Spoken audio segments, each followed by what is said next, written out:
want to. Well, my daddy left, he moved from Pendleton County when I was 2 years old. He moved to, bought a farm over here in the Middle Mountain, over there where Bud Tingler used to live. He bought that farm when I was 2 years old.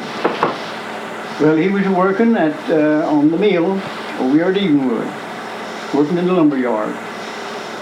And about 3 years later, he sold out up there and moved down.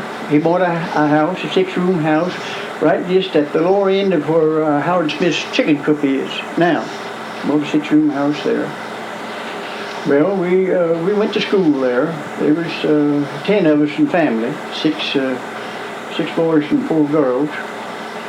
And of course, now these dates is not correct. I can't remember just correct.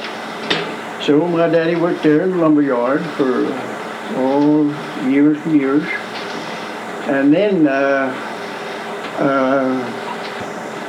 along during the war, the first war, manpower got scarce, and so the yard foreman, Stuart Snyder, he come to my daddy and asked if he could hire 3 of us to load some lumber there. Well, then my daddy said that he'd let us work. Of course, I wasn't very old then. I was only about 12 years old. Of course, my 2 brothers was older than I was. Of course, we loaded lumber there by the car. Of course, the lumber was short. It was only 8 and 10 feet. And we'd load a carload of lumber for $4 between us. Of course, back at that time, that was $1.33 a piece. Back at that time, well, that bought her clothes, and it helped her daddy out some. And of course, now that was during the summer, whenever there wasn't no school. And then once in a while, whenever we wouldn't have a car, why, the mill boss, he'd still give me a little work around the mill, cleaning up around where especially when that big chain went out or took the slabs and stuff out. It would have holes in it and still drop a lot of trash down. Well, he'd give me a day or two's work on that, wheeling that stuff out. And then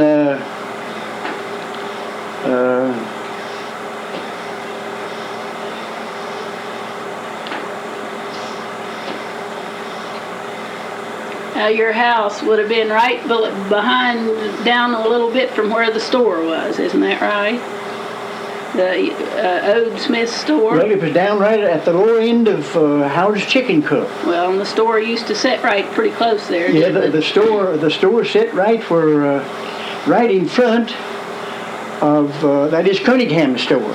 Sit right in front of where Howard's Chicken Coop is now.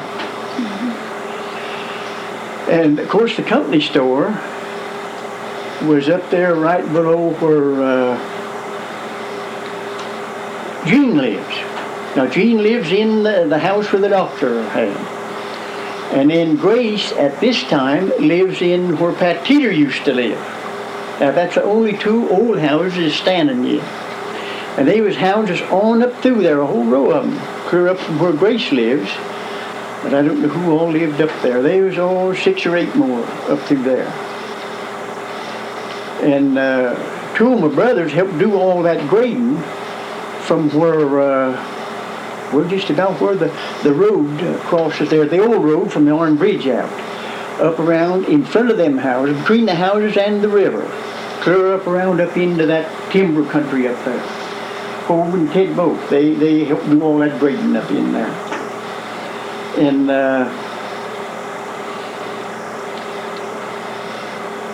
then that company store, it set down just a little bit below where Gene lived. It's a big company store there, and there was a big office building there. It was 3-story, and they had the office and all them offices in the 2nd story, and the bottom story they had it for warehouse. And they had 3 engines, and the one engine, they kept it on the route from Edenwood down to Gladwin to haul all the lumber and stuff out. And then the other engine, they kept it in above to haul the logs in. Now they'd bring a trainload of logs in every day. That mill cut 100,000 a day. And then they had another spare engine that would do about the shifting around in the yard, and getting the cars ready. And was it over there, Brother Harry, where you lived, when one of your brothers said when it was so cold about it being below? we lived up there where Bud used to live. That was Hobart said that. They'd come over here, over here where your granddad was, to buy books. That's the only place there was to buy books. So they come over here to get books. It was the winter time, and somebody mentioned about how cold it was. It was so many degrees below zero at Alpena, and he come back home. He told my mother, he said it was 5 miles below Sears and Roebuck at Alpena. He didn't just catch what they said. And then, I was just a boy, wasn't too big. And of course there wasn't no cars in to bother us. And we'd go way up where, above where Ed Thompson lives, on up to that curve. There's a big ledge of rocks up there. They called them McBee Rocks, and I don't know why they was called that. But we'd go up there, the bigger boys would make bobsleds. And we'd go up there and get on them sleds after we'd get a good road broke. And I'm telling you, we just come like, we'd come fast down out there. And a lot of times we'd go clear across the old Warren Bridge. And that there, Stuart Snyder's boy. I don't know what his name was anymore. But anyhow, he made a set of bobsleds to steer wheel on it. Yeah, he made a set of bobsleds to steer wheel on it. And all the time in the winter, about all of us boys, when we went to school, the schoolhouse was on up from Jean's, way up at the end of the kind of old road up there, just up at the edge of the woods. There was a big schoolhouse there, 2-story. And while we'd go to school, now the dam was damn clear back, all the way up to down back for a mile and a half. Oh, there's a big pond there. And down, just about down where Jean lives, the dam narrowed up to about, I'd say 150 feet wide. And it was about like that, clear on up as far as the dam back. So we'd get fishing poles. Maybe one of us would have 2 or 3. And put maybe 1, 2 or 3 hooks on each one. Well, we'd cut us a 4-foot stick like that and put it in the ground out here, and then we'd cut another back here with a hook on it, and we'd set our poles. And we'd set them for catch fish, them what they call red suckers. Yeah. And I'm telling you, sometimes, well, if especially on Saturdays, or if we'd fish late in the evening, well, we'd be no trick to catch 100. And maybe there'd be 5 or 6 of us set along there. And then during recess, we'd get down there and maybe have 2 or 3 or 4 on each pole. Take them off, and we had a place there we'd keep them so they wouldn't get away, And every recess, we'd get down and check our poles, and then at noon, then we'd check them again, take our fish home. And I'm telling you, that was a great place to fish. And then toward the last, there were so many of us fishing there. And toward the last, it got so we could not catch too many. We moved right across the river. It was about, 100, 150 feet to the other side. Of course, the railroad bridge wasn't far down there where they brought the logs in. We went over there, and they was just as thick as ever. So we moved over there then. Yeah, and then a lot of times in the winter, of course, I wasn't too big. I couldn't do much, but I'd work a little. And the company had about 2 or 3 big ice houses. Well, on Saturdays, especially after school or nights, we'd go out there and cut ice. Of course, the company paid the man. Of course, a lot of us boys who worked around there were just more or less work around there for a little or nothing. Wouldn't get much, but then it was a little something. And we'd fill them big ice houses. And I've studied since that why the ice don't freeze as thick as what it did then. Of course, that was a pretty big pond over there. I imagine it was up to where it narrowed off where the log would come in. I imagine it was 20, 25 acres. And the ice would get about that thick. Well, we'd cut it out, and a lot of times about that wide and big cakes about that long. Of course, they had a pulley in the ice house, and then Tom took it in there and put it right up. And we'd fill 2 or 3 of them big ice houses here for the company. And you packed that with sawdust, wouldn't you? Yeah, the house the wall was about that thick, and that was plumb full of sawdust. And then they'd start down, there'd be about that so much sawdust in the bottom, and they'd start stacking ice on that. And maybe they'd put it up in about 6 or 8 feet of the roof and cover it with sawdust. How tall is the building, Harry? Oh, there's about 14 feet. A lot of ice in them, couldn't you? Oh, yeah, a lot of ice. Yeah, put a lot of ice in there.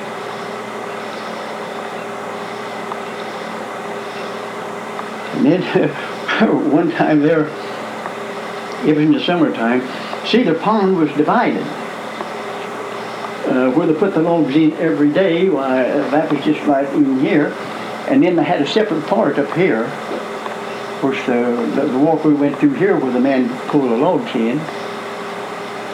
And they just had something that clear around up there about, I see that would take in a couple acres.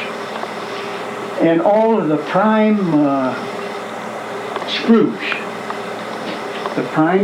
as they'd come in, the man that pulled the logs out there he wouldn't feed the chain. There's always another man fed the chain, the bull chain.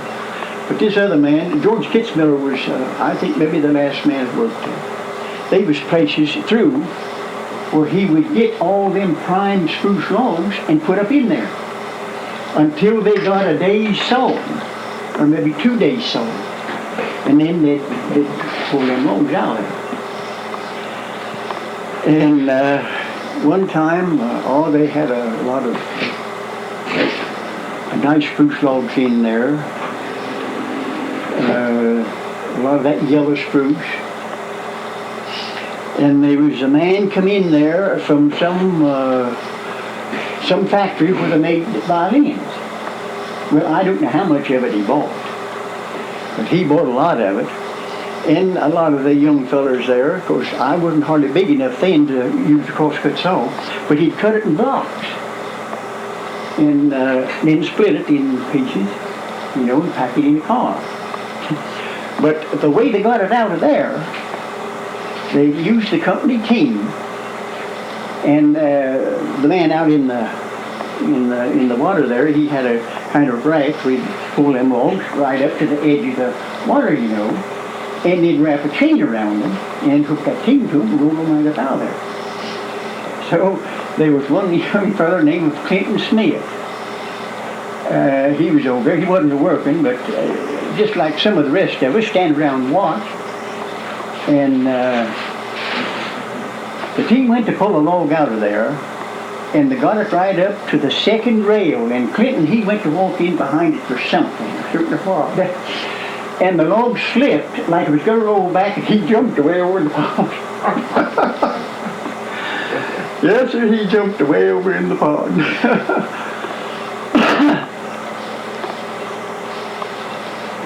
been good times back here.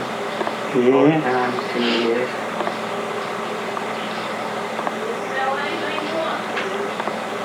So then after that, well, after I think it was in 21 when the mule cut out. And then after that, the people just scattered off from place to place. And Well, what happened to the houses, Harry? they sold them to different people. And They tore them down. yeah, and they tore them down. And Bob Ray, he was a store manager. He bought the store building. and tore it down. Well, I helped him a little bit, helped him tear it down, but that now he got a good buy there, for that was all good lumber in that. And he got a good buy there. And I forget who bought that big church building that was up there. Where was it located, Harry? Let me see. It was just about, I believe, straight above where Gene's big shed is there. I believe just about straight above there, as well as I remember. And then T.W. Rain, he was one of the company. He had a big house on behind it, where they'd still stay, whenever, of course, they lived somewhere else, but they'd come there and every once in a while, maybe stay a week or a month or something like that.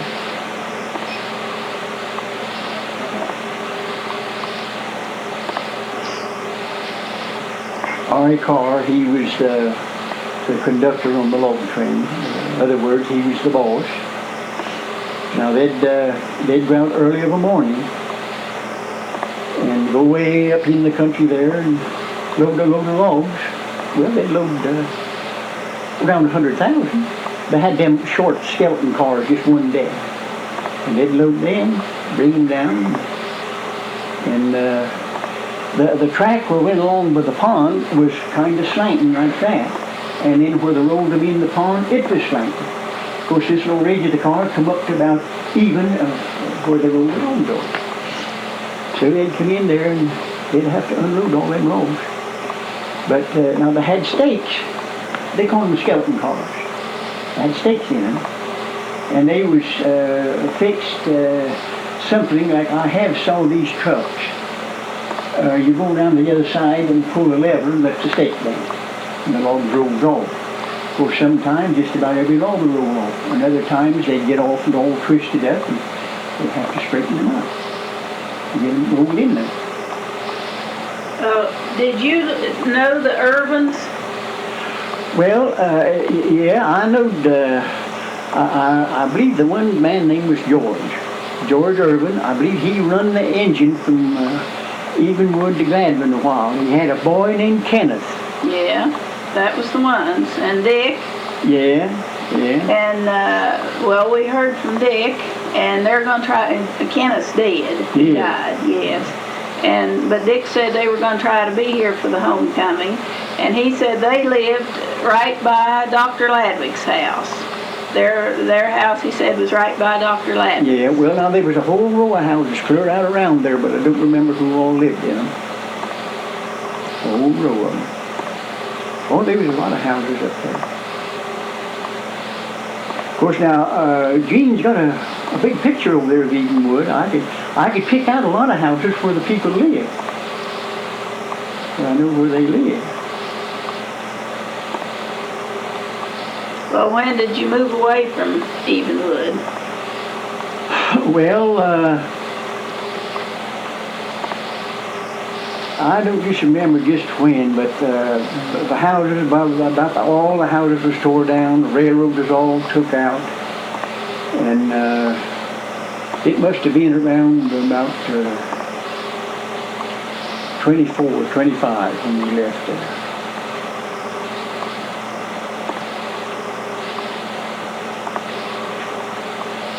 But now that was a good company to work for. Every year, Thanksgiving, they give each one of the employees a big turkey. And at Christmas, they give everybody a treat. They had a big doings there in the church. And of course the schools, they would, the pupils there and the students, they would always have a play or something like that.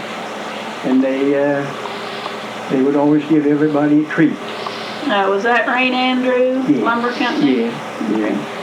And one time, it was, of course, in the wintertime, when Christmas was supposed to be, up in the woods, there was a diphtheria broke out so bad around. And there was a man up there that had it by the name of Houston Woods. And he made his brag. He said, at Christmas time, I'm going down there and spread it everywhere. Of course, he didn't get to do it.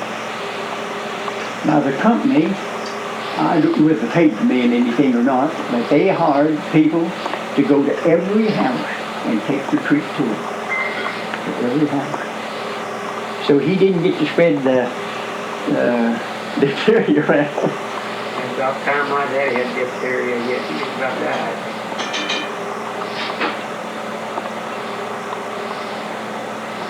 And I remember though when old Smith, when they put him in superintendent there, but I don't remember just what year it was. But it was along about the time that they put the railroad up into them hollers over there. Along about that time, I think, as well as I remember.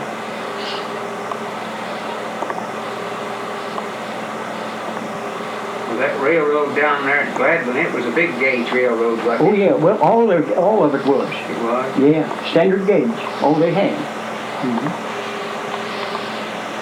Yeah.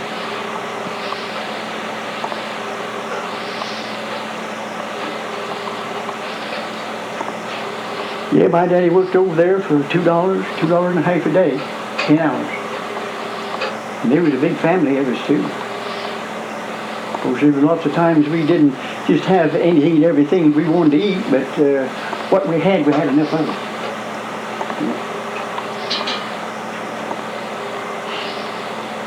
So after that, people just went from place to place, one place and one another. So Ari Carr, when he left over there, he went over to the Seneca to work. Of course, this is just a tale that Ari told. Long about back at that time, well, it'd been different time before that, and after that too. You know, there'd been eclipse on the sun, and things would get kind of dark like. So somebody was telling Ari about one day about eclipse being on the sun. Oh no, he said, that wasn't no eclipse on the sun. He said the sun come over and got lodged on the Seneca rocks, and me and Cal Nelson pried it loose with a birch pole.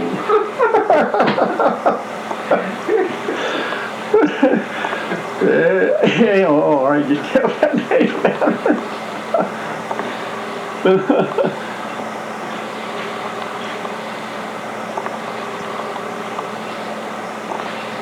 So that's just about the end of what I know about it. Well, that's interesting. All right, just still, Harry, we'll have something to eat here a little bit now. Well, I thought it was going on. No, you might as well just stay and have a bite with us.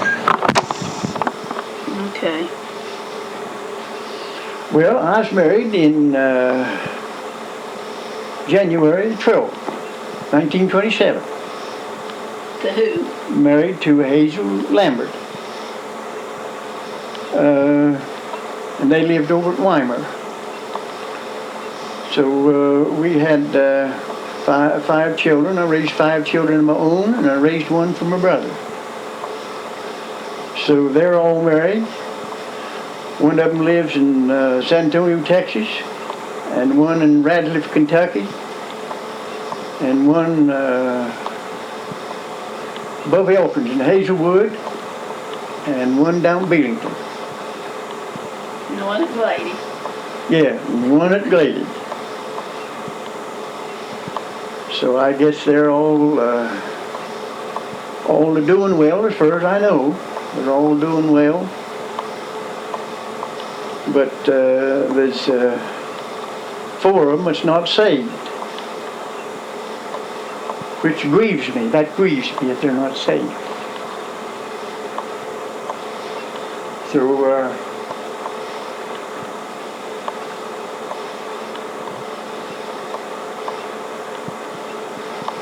well, after we was married, I lived over there on the Middle Mountain in the old building where burnt. I lived in there for quite a while, and I worked different places.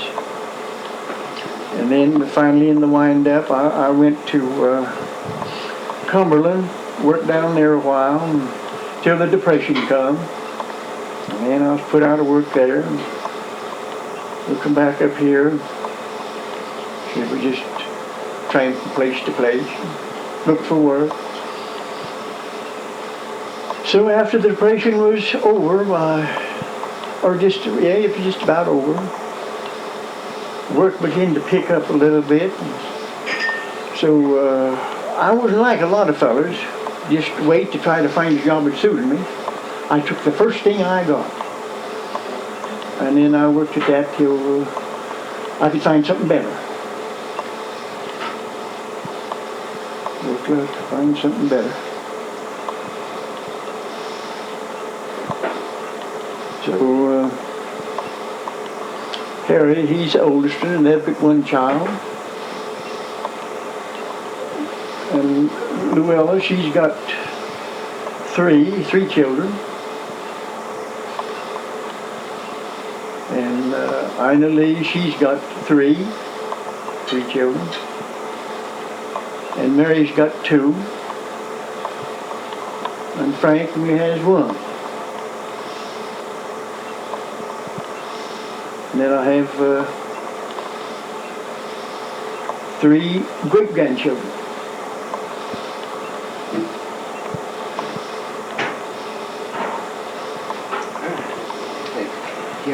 Yes, Harry?